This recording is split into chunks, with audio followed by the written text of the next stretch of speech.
اعوذ باللہ من الشیطان اللعین الرجیم، بسم اللہ الرحمن الرحیم، الحمدللہ رب العالمین، الصلاۃ والسلام علی الرسول الثقلین، محبوب رب المشرقین المغربین، جد الحسن والحسین، ابو القاسم محمد، اللہم صلی علی محمد وعلی محمد وعلی اہل بیتہ طیبین الطاہرین المعصومین المظلومین۔ بسم اللہ الرحمن الرحیم، ایاک نعبد و ایاک نستعین۔ صلوات پڑھے محمد وعلی محمد، اللہم صلی علی محمد وعلی محمد۔ عزاداران امام، 5ویں مجلس زینبیہ امام بارگاہ ممبئی کی مختصر مجلس ہوتی ہے اور مسلسل آپ کی خدمت میں 4 دن سے معروضے کر رہا کہ اللہ اس سورے میں ان کلمات میں کہہ رہا کہ عبادت صرف اللہ کی ہے اور دعا بھی اللہ ہی سے مانگنا ہے۔ عبادت کئی چیزوں میں ہے، جیسا 4 دن سے میں ایکسپلین کر رہا تھا کہ صرف نماز اور روزہ اور حج اور زکوٰۃ عبادت نہیں، اپنی ڈے ٹو ڈے لائف میں، اپنی زندگی میں 24 گھنٹے یہ ٹرائی کرتے رہو کہ تم سے کوئی نہ کوئی عبادت ہوتی رہے۔ کچھ نہیں کر سکتے، صرف وضو سے رہو، وہی تمہاری عبادت ہے۔ اللہ چاہتا ہی نہیں کہ تمہیں کوئی تکلیف ہو، کوئی پریشانی ہو، بلکہ تمہارے گڈ ڈیڈز کو، تمہاری نیکیوں کو انکریز کروانا چاہتا ہے۔ کچھ نہیں کر سکتے، وضو سے رہے، صلوات پڑھتے رہے، وہ تمہاری سارا وقت عبادت میں گزر جائے گا۔ اور جب انسان عبادت میں رہتا ہے تو خود بخود برے کاموں سے انسان بچتا جاتا ہے۔ عبادت صرف اللہ کی ہے۔ اور دعا مسلسل میں بتا رہا تھا کہ دعا کیسے مانگنا، کس سے مانگنا، کہاں مانگنا، کیسے مانگنا۔ جب بھی دعا مانگو، اس لیے کہ دعا میں you have to be very strong, ہم کو اسٹرانگ رہنا ہے۔ یہ سوچنا ہے دعا مانگتے وقت کہ اگر اللہ نہیں دے گا تو کوئی نہیں دے گا، معصوم نہیں دیں گے تو کوئی نہیں دے گا، اور جتنا مانگو گے اتنا تم قریب ہوتے جاؤ گے۔ دعا ایک سپر ہے، دعا ایک شیلڈ ہے، دعا تمہاری زندگی کو بڑھاتی ہے، دعا تم کو پریشانیوں سے نجات دیتی ہے، دعا آنے والی بلاؤں سے روکتی ہے۔ دعا ایک ایسا ویپن ہے کہ جب ہر دروازہ بند ہو جاتا، دعا سے تم سارے دروازوں کو کھول سکتے۔ کبھی یہ ڈس ہارٹیڈ نہیں ہونا، کبھی یہ نہیں سوچنا کہ اب میری دعا کبھی قبول نہیں ہوگی۔ اگر نہیں ہو رہی، امام علی علیہ السلام کے پاس ایک شخص نے جا کے کہا، مولا مسلسل دعا کرتا ہوں، دعائیں مانگتا ہوں، پریشانیوں میں ہوں اور میری دعائیں قبول نہیں ہو رہی۔ امام نے کہا استغفار کر، سوری بول، معافی مانگ۔ وہ اٹھ کے چلا گیا۔ دوسرا آیا کہ بیماریوں میں مبتلا ہوں، امام نے کہا استغفار کر۔ مسلسل ہر حاجت کے لیے جو لوگ آتے تھے، امام کہہ رہے کہ استغفار کر۔ تو راوی نے پوچھا کہ مولا وہ مانگ رہا، وہ کہہ رہا کہ دعا کرے پریشانیوں میں اور اب استغفار کہہ رہے۔ امام نے کہا یاد رکھ، جتنا تم استغفار کرو گے، جتنا معافی مانگو گے، اتنا تمہارے گناہ معاف ہوں گے اور رحمت خدا نازل ہوگی۔ رحمت کو نازل کرنے کے لیے، رحمت کو اپنے قریب بلانے کے لیے بہترین عمل جو ہے وہ استغفار ہے۔ کثرت سے کرو، کثرت سے کرو۔ استغفار کے لیے وضو کی ضرورت بھی نہیں ہے۔ یہ بھی نہیں ہے کہ آپ وضو کرو، مصلی پہ بیٹھو، قبلہ رو ہو اور بولو کہ اللہ معاف کرے، نہیں۔ جس حالت میں ہو تم، گاڑی میں جا رہے، ٹرین میں جا رہے، رائڈ کر رہے، واک کر رہے، صرف ایک جملہ بولتے جاؤ۔ اور یہ بھی ضروری نہیں ہے کہ آپ عربی میں بولے، اپنی زبان میں بولو، یہی جملہ زبان پہ رکھو کہ اللہ تو مجھے معاف کر دے، اللہ تو مجھے معاف کر دے۔ یہ معصومین کا شعار ہے۔ دعائے کمیل میں میرا مولا کتنی جگہ بولا ہے، جبکہ امام علی کو ضرورت نہیں ہے۔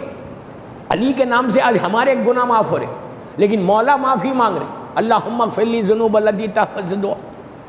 امام نے بار بار دعائیں مانگی، استغفار کیا، جبکہ امام علی کے تعلق سے سوچنا گناہ ہے کہ کوئی گناہ ہوا ہوگا۔ علی اس پرسنالٹی کا نام ہے، اول عدد، اول نور ہے، کائنات کا مالک ہے، زمین اور آسمان کا مالک ہے۔ وہ امام اگر دعا استغفار کر رہا تو آپ خود سوچو، امام نے صرف بولا نہیں، خود عمل کر کے بتایا۔ تو ہم بھی یہی کریں۔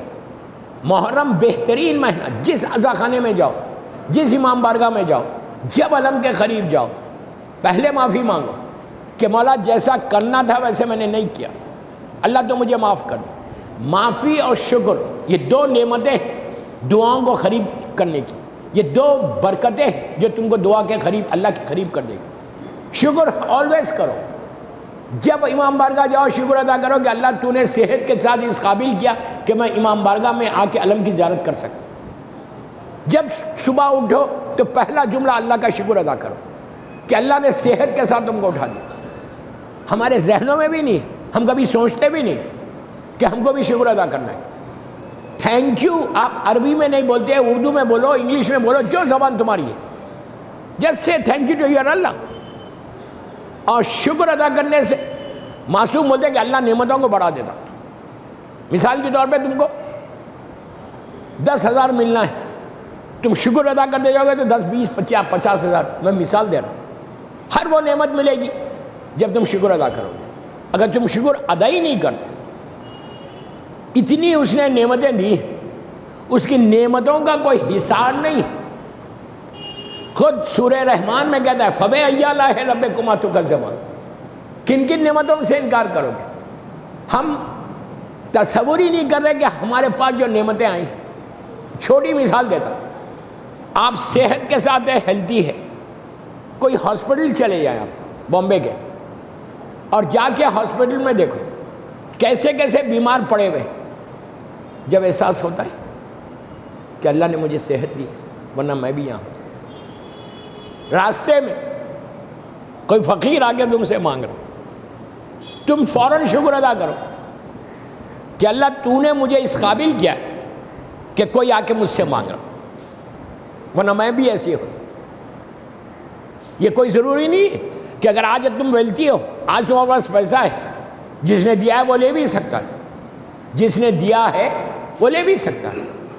تو یہ ہمیشہ کوشش کرنا شکر اور استغفار اپنی زندگی کا شعار بنا لو۔ اگر تم سوری مسلسل بولتے رہو، ہر نماز عصر کے بعد، عصر کی نماز پڑھتے ہو 4 رکعت، پڑھنے کے بعد 70 مرتبہ بولنا استغفر اللہ ربی واتوب الیہ۔ اگر تم نے 70 مرتبہ بولا، شیخ عباس قمی مفاتیح میں کہتے ہیں کہ اللہ دن بھر کے 700 گناہ معاف کرتا تمہارے۔ آپ بولیں گے میں نے 700 کیے ہی نہیں دن بھر میں۔ ہمارے تصور میں یہ ہے نا کہ میرے کیا گناہ ہے، ہم کو دوسروں کے گناہ یاد آ رہے ہیں، اپنے گناہ کوئی یاد نہیں آتا۔ اسی چیز کو امام علی کہہ رہے ہیں، میرا مولا کہہ رہا ہے دعائے کمیل میں، یہ عابد بن رمی نہیں بول رہے، یہ میرا مولا کا جملہ ہے۔ مولا کیا بول رہے ہیں کہ اللہ میرے وہ گناہ معاف کر دے جس کا مجھے علم نہیں ہے۔ خدا نخواستہ کیا مولا کا کوئی گناہ ہے جو چھپا ہوا ہے؟ علی ہمارے شعور کو بیدار کر رہے ہیں، ہمارے کانشیس کو ہلا رہے کہ تم غفلت میں بیٹھے ہوئے ہو، تم یہ سمجھے تم نے کچھ نہیں کیا۔ اس طرح مانگو اللہ کی بارگاہ میں، کتنے ایسے گناہ ہوں گے جو مجھے علم نہیں ہے لیکن میں نے گناہ کر دیا۔ مثال کے طور پہ تم نے زبان سے کسی کو ہرٹ کیا، کوئی غریب آئے، کوئی فقیر آئے، تم نے اس کو دھتکارا، اس طرح سے نکلو یہاں سے، یہ گناہ ہے۔ کوئی غریب مانگ رہا تو تم اس کو غصے میں بول نہیں سکتے، اس کو یہ نہیں بول سکتے تم کہ گیٹ آؤٹ فرام ہیئر، نکل جائے یہاں سے۔ اگر تم بولو گے ایسے، ہم بھی تو جا کے اللہ کی بارگاہ میں مانگتے ہیں، اگر اللہ بول دے گیٹ آؤٹ فرام ہیئر، نکل جائے یہاں سے، کہاں جاؤ گے؟ یہ وہ بعض گناہ ہیں جو ہم سے سیون ہو رہے ہیں۔ میں جنرل بات کر رہا ہوں، میں بار بار بول رہا، یہ مجلس صرف جو یہاں بیٹھے ہوئے ان کے لیے نہیں پڑھ رہا، یہ میری مجلس لائیو جاری پوری دنیا سن رہی، میں جنرل میسیج دے رہا ہوں کہ اپنی لائف میں چیک کرو کہ دن بھر میں کون سا ایسا گناہ مجھ سے ہو گیا جو میرے علم میں نہیں۔ معصوم کہتے ہیں کہ یہ بھی معافی مانگو تو دعا قبول ہوگی۔ یہ کمپلین مت، اور کمپلین کبھی بھی اپنی زندگی میں نہیں رکھنا۔ کمپلین کیا؟ ارے میں اتنی دعا کر رہا میری دعا قبول نہیں، ارے میں اتنی نیکی کر، یہ کرنا ہی نہیں کمپلین۔ امام کا چاہنے والا، امام علی کا شیعہ، کمپلین نہیں کرتا، شکر ادا کرتا۔ صلوات پڑھے محمد والے محمد۔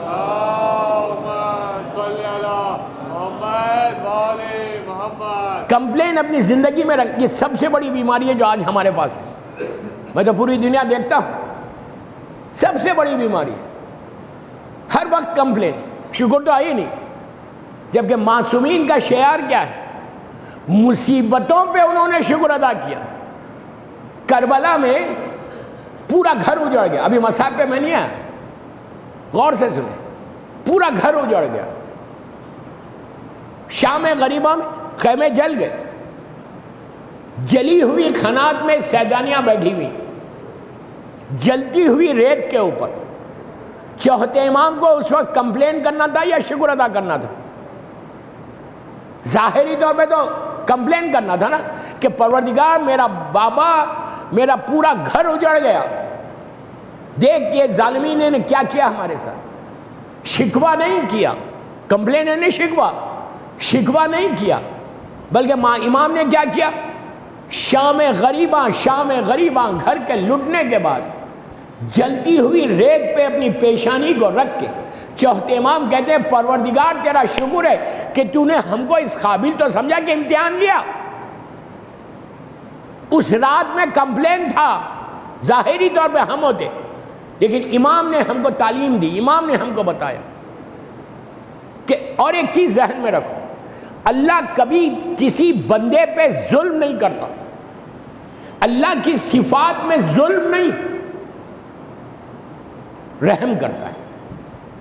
کبھی ہم ظلم کرتے, کسی کو ڈانٹ دیا, کسی کو مار دیا, کسی کا حق کھا گئے, مال کھا گئے, یہ ایک پوری لسٹ ہے ظلم کی. یہ ساری چیزیں اللہ کے پاس, اللہ کے صفات میں, اللہ کے نام صفات میں نام کبھی اللہ کسی پہ یہ نہیں کہ جو مسلمان ہے اس پہ نہیں کرتا, جو اس کو مانتا ہے اس پہ نہیں کرتا, جو اس کو نہیں مانتا اس پہ کرتا ہے, وہ کرتا ہی نہیں. اس نے فرعون پہ بھی نہیں کیا, فرعون پہ بھی رحم کیا, شداد پہ بھی رحم کیا. فرعون آ کے اللہ کے سامنے کھڑا ہو گیا تھا, پیرلل کھڑا ہو گیا تھا. وہ اپنے آپ کو خدا بولتا تھا, ظالم کھڑا ہو گیا. کھڑا ہونے کے باوجود وہ اتنا کریم ہے پروردگار. اس نے فرعون کی روٹی کو بند نہیں کیا, رزق کو کھینچا نہیں, اس کو صحت اس کی خراب نہیں کی, 1000 سال تک اس کو زندہ رکھا, اب دیتا رہا 1000 years. اس کو کبھی یہ کمپلین نہیں کیا کہ تو مجھے نہیں مان رہا, میں تیرے ساتھ کچھ نہیں دیتا. تو یہ صفت کو پیدا, یہ معصومین کی صفت ہے. معصومین نے کبھی کسی کے ساتھ ظلم نہیں کیا, ہے ہی نہیں ان کے پاس ظلم. آپ سوچو اتنے کریم ہمارے امام کہ 19 رمضان کی صبح کی مشہور, شام کی مشہور روایت, جب شہزادی ام کلثوم نے اپنے زخمی بابا کو لے کے جا کے شربت دیا افطار کے وقت, میرے مولا نے کیا کہا؟ لے کے کہا بیٹا ابن ملجم بھی ہے, تم نے اس کو دیا ہے. سوچو, قاتل کو ہم کر سکتے, ہم اپنے سگے بھائی کو نہیں کرتے, غریب رشتہ دار کو نہیں کرتے, دعائیں قبول کیسے ہوں؟ محرم کا یہ پیغام نہیں ہے کہ آپ صبح سے شام تک ادھر سے ادھر گھومو. محرم میں اپنی لائف کو چینج کرنا, اپنی زندگی کو بدلنا, کوئی نہ کوئی ایک صفت تو امام حسین کی اپنے پاس لانا, تو وہ کامیابی ہے. مولا حسین کیا چاہتے ہیں یہ دیکھو. محرم میں تمہارے ذہنوں میں یہ رہنا کہ میں میرے مولا حسین کو راضی کروں, اس لیے راضی کروں کہ اگر وہ راضی ہو جائیں گے تو تمہاری ہیئر اینڈ ہیئر آفٹر زندگی یہاں اور آخرت کی زندگی, تمہاری زندگی بدل جائے گی. کوئی مدد کرنے والا نہیں ہے سوائے حسین کے, یاد رکھو. معصومین ہی ہیلپ کریں گے. زندگی ہماری چل رہی, مگر میں سانس لے رہا تو ان کے کرم سے سانس لے رہا, اگر میں بول رہا تو ان کے صدقے میں بول رہا. ایک لمحہ زمانے کے امام کا جملہ ہے. آج کے دور کا حسین کون ہے؟ میرا امام ہے. وارث کربلا کون ہے؟ میرا امام ہے. وارث عزا کون ہے؟ میرا امام ہے. امام کا جملہ ہے کہ ہم اپنے شیعوں سے غافل نہیں. ایک لمحہ بھی, غور سے سنو, ایک لمحہ بھی نظر کرم امام زمانہ اگر ہمارے پاس سے ہٹ جائے تو دنیا تم کو ریس کر دے, دنیا تمہارا صفایا کر دے. شیخ مفید کے زمانے کا مشہور واقعہ. شیخ مفید ایک عظیم مرجع ہے اپنے دور کے, کاظمین میں دفن ہے. اللہ ہم کو کاظمین کی زیارت نصیب کرے انشاءاللہ. صلوات تو پڑھیں یار.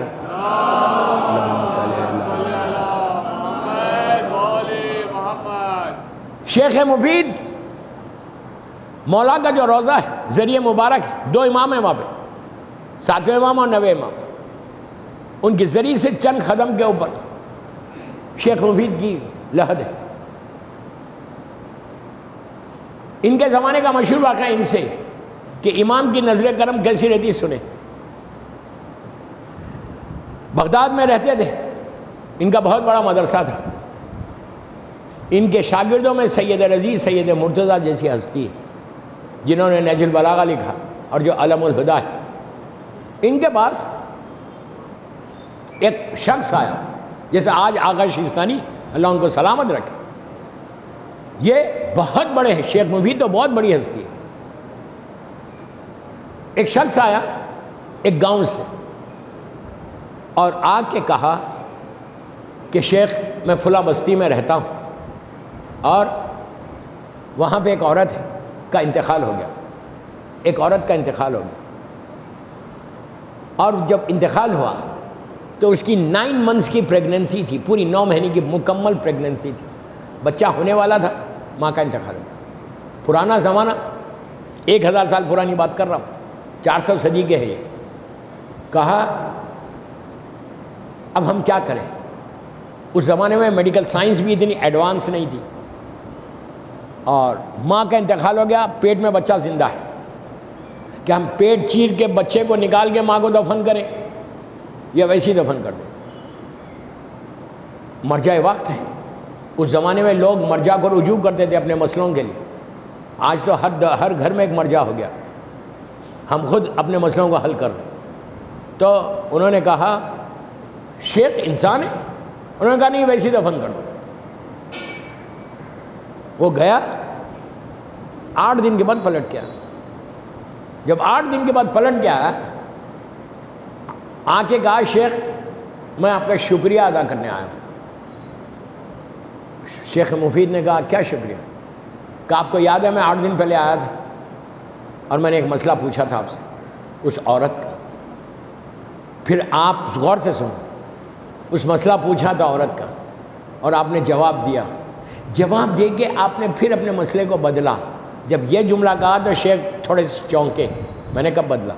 کہا پھر آپ نے مسئلے کو بدلا اور آپ نے ایک شخص کو بھیجا۔ شیخ نے کہا واقعہ کیا ہوا؟ کہا جب میں آپ کے پاس سے اٹھ کے جانے لگا، صحرا ڈیزرٹ ہے بغداد میں، کہا راستے میں جب میں جا رہا تھا تو پیچھے سے میرا نام لے کے ایک شخص گھوڑے پہ آ رہا تھا، پکارا، میں رکا اور یہ کہا کہ اے شخص، شیخ مفید نے اب مسئلے کو بدل دیا ہے، جا کے ماں کا پیٹ چیر کے بچے کو نکالو اور ماں کو دفن کرو۔ تو ہم نے ویسے ہی کیا۔ شیخ سمجھ گئے کہ یہ امام ہے، خوب روئے، بے انتہا روئے، اپنے حجرے میں گئے، منہ پیٹنے لگے کہ مولا شیخ اب بوڑھا ہو گیا، اب میں کوئی فتویٰ نہیں دوں گا، مجھ سے قتل ہو جاتا ہے ایک بچے کا، نسل کا قتل ہو جاتا ہے، مولا مجھے معاف کر دو، آپ نے مجھے بچا لیا۔ شب میں خواب میں زمانے کے امام کو دیکھا، صلوات پڑھیں محمد والے محمد صلی اللہ علیہ وسلم۔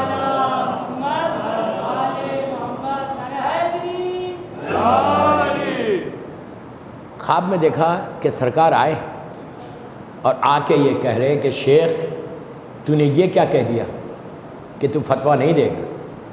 تم کیا سمجھ رہے کہ ہم اپنے شیعوں کو دیکھتے نہیں ہیں؟ میں اپنی لینگویج میں بول رہا، اپنی زبان میں بول رہا کہ ہم مانیٹر نہیں کرتے؟ ہر لمحہ مانیٹر کرتے اپنے شیعوں کو۔ تم اپنا کام کرو، اگر کوئی غلطی ہوگی تو ہم آ کے بچا لیں گے۔ 24 گھنٹے ہم اپنے ماننے والوں کو، اپنا کلمہ پڑھنے والوں کو دیکھتے ہیں۔ تو دوستو یہ عزاداری کا ایام ہے، یہ موسم مولا حسین کے غم کے، اس وقت تو زیادہ امام کی نگاہ ہمارے اوپر ہے، ممبئی ہو یا دنیا کے کسی حصے میں، عزاداروں پہ تو زیادہ نگاہ میرے مولا کی کہ میرے جد کے عزادار ہیں کیسے۔ تو بہترین موقع ہے to get the close, really to get close to your امام، اس سے اچھا کوئی موقع ہی نہیں۔ تو کوشش کرو اپنی دعاؤں کو، اپنی حاجات کو، اپنی وشز کو پورا کرنے کے لیے۔ لیکن جو میں نے 2 باتیں آج بتائیں، استغفار اور شکر، اس چیز کو امپلیمنٹ کرو اپنی لائف میں۔ یہ اگر تمہاری لائف میں آ جائے، جب امام بارگاہ جاؤ بولو مولا معاف کر دو، معافی مانگنے سے چھوٹا انسان نہیں ہوتا بلکہ معافی سے عزت ملتی ہے۔ صلوات پڑھ لیں محمد۔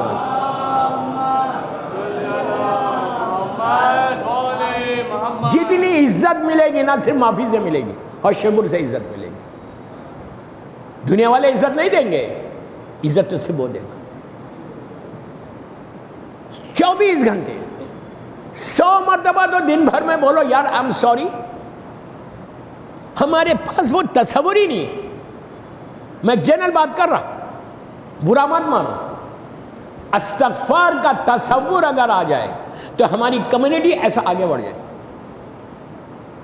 اس لیے کہ تم بار بار معافی مانگ رہے اور معصوم امام یہ بول رہے کہ تم پبلکلی بھی مت مانگو، زور سے بھی مت بولو۔ یہ ضروری نہیں ہے کہ آپ چیخ کے بول رہے کہ آپ کی عزت جائے گی، آہستہ، ایون زبان سے نہیں بول سکتے تو دل میں بول لو اللہ تو معاف کر۔ اس کے بعد دیکھو تمہاری دعائیں قبول کیسے ہوتی۔ ہر دعا سے پہلے معافی مانگو۔ جب تم اللہ کی بارگاہ میں دعا، ہر نماز کے بعد جب سجدہ کر لو، نماز کمپلیٹ ہو جائے، مظلوم بی بی کی تسبیح پڑھ لو، پڑھ کے معافی مانگو کہ اللہ تو مجھے معاف کر۔ قنوت میں ہاتھ اٹھا رہے، استغفر اللہ ربی واتوب الیہ بول کے شروع کرو۔ اس کے بعد دیکھو ایسے رحمت کے دروازے کھلنے لگتے، رحمت کے دروازے کھلنے لگتے۔ اور میں ہمیشہ ایک بات بولتا ہوں، رحمت کے دروازے اگر ہمارے اوپر نہیں کھلیں گے تو کہاں کھلیں گے؟ 14 معصومین کے ماننے والے ہو، دنیا کے دوسروں کی طرح نہیں۔ تم حسین ابن علی کے عزادار ہو، کوئی مذاق ہے عزادار حسین بننا؟ وی آر سو لکی، ہم اتنے لکی ہیں کہ ہم عزادار حسین ہیں، محرم ہمارے حصے میں آیا۔ یہ شکر ادا کرو کہ مولا نے عزاداری ہمارے حصے میں دی۔ بی بی کو کمی ہے؟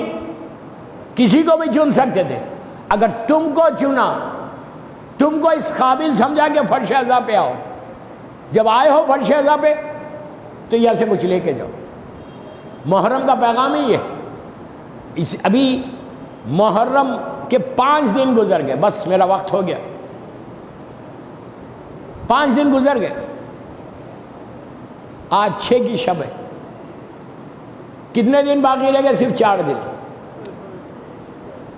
کتنی جلدی گزر گئے، آدھے سے زیادہ محرم گزر گیا ظاہری طور پہ۔ پھر عاشورہ آ جائے گا، ختم ہو جائے گا۔ یہ رونق ہے، یہ نورانی دن، حسین جو مہمان آئے، کتنی خوش نصیبی ہے ہماری کہ مولا حسین نے ہم کو اس قابل سمجھا کہ ہمارے پاس آئے۔ بامبے کے ہر گھر میں عزا خانہ سج گیا، ہر امام بارگاہ سج گیا۔ دوستو مسلسل آپ مصائب سنتے ہوئے آ رہے ہیں۔ 6 محرم کو اس عزا خانے میں اس شہید کا ذکر ہوتا ہے، بہت مختصر پڑھوں گا۔ اس شہید کا ذکر ہوتا ہے جس کی شادی کی خواہش مظلوم بی بی زینب کو تھی۔ سمجھے کون؟ جب شہزادے نے آ کے شہزادی کے پاس کہا تھا کہ پھوپھی اماں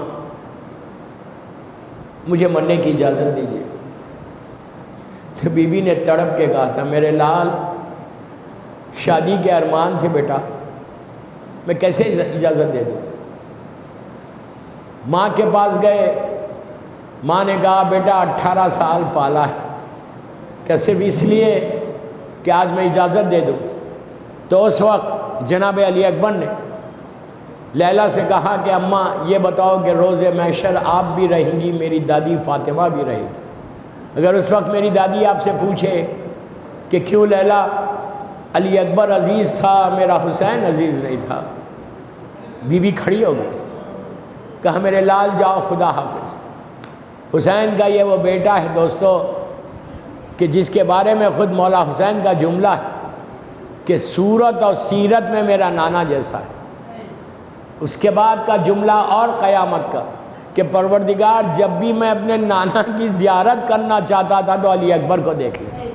علی اکبر کی مجلس ایسے خاموش نہیں ہوتی، آہستہ مت رو، اس لیے کہ اس شہید کا ذکر ہے کہ جس کی آواز پہ حسین ضعیف ہو گیا تھا۔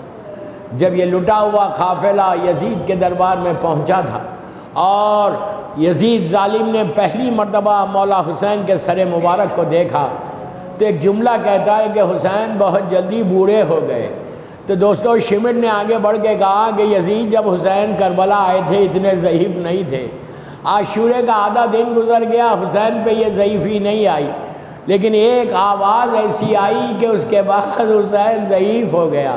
عزیزو، لیلا کہتی ہے کہ میں دیکھ رہی تھی کہ مولا حسین کی نگاہ میدان پر ہے، میں حسین کے چہرے کو دیکھ رہی تھی۔ کچھ دیر کے بعد میں نے دیکھا چہرہ اتنا سرخ ہوا کہ سرخی نمایاں ہو گئی۔ میں نے ہاتھوں کو جوڑ کے کہا مولا میرے بچے پہ کیا گزری؟ لیلا نے تڑپ کو لیلا سے کہا حسین نے کہ لیلا شکر کرو قربانی قبول ہو گئی، ابھی ابھی علی اکبر کی آواز آئی، اب جو حسین میدان کی طرف چلے۔ تو یہ حال تھا، کبھی اٹھتے تھے کبھی زمین پہ بیٹھ جاتے تھے، بار بار یہ جملہ کہتے تھے کہ علی اکبر بابا کدھر آئے بیٹا؟ بابا کی آنکھوں کا نور چلا گیا، علی اکبر اب مجھے نظر کچھ نہیں آتا۔ جب پہنچے شہزادے کے پاس تو خدا کسی باپ کو یہ بیٹے کا منظر نہ دکھائے کہ جوان بیٹا ایڑیاں لگڑ رہا تھا۔ حسین نے اپنے آپ کو علی اکبر پہ گرا دیا، رخسارے پہ رخسارہ رکھ کے کہا ولدی حسین آیا ہے۔ شانے کو ہلایا، کہا بیٹا تمہارا بابا آیا۔ جواب نہیں ملا، اب حسین کی غربت معراج پہ چلی گئی۔ علی اکبر کے پہلو میں لیٹ کے ہاتھوں کو بلند کر کے کہا کہ پروردگار تو گواہ رہنا میرا بازو برابر کا لال ہے۔ اب حسین اٹھے، علی اکبر کے سر کو اپنے زانو پہ رکھا، دونوں ہاتھوں کو ہٹایا سینے پہ سے۔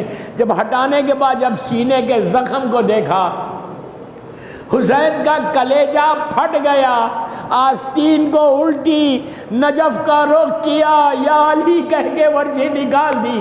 اب علی اکبر کو لے کے جب خیمے کی طرف چلے، کچھ دیر چلتے تھے، علی اکبر کے چہرے کو دیکھتے تھے۔ ایک منزل ایسی آئی کہ حسین نے چہرے کو دیکھا اور کہا انا للہ و انا الیہ راجعون۔